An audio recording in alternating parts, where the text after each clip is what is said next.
Good morning, everyone. Today, I will be presenting a research paper titled An Improved Random Bit Stuffing Technique with a Modified RSA Algorithm for Resisting Attacks in Information Security.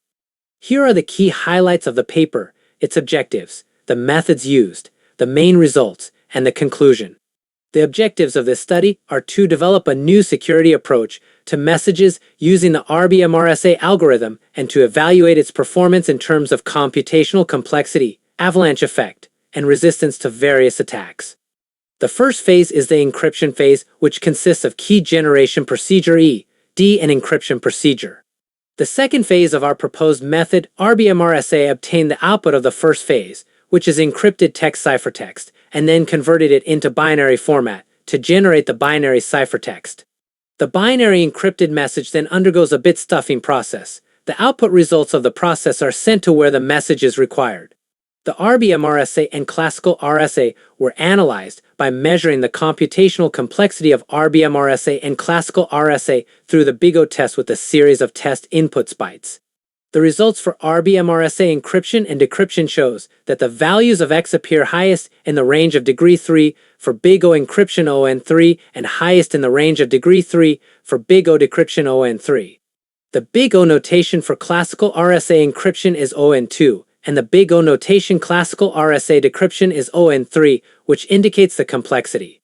The high order of complexity of RBMRSA than RSA is as a result of high encryption and decryption time of RBMRSA, which is due to the fact that RBMRSA depend not only on the size of the messages, but majorly on the quantity string X.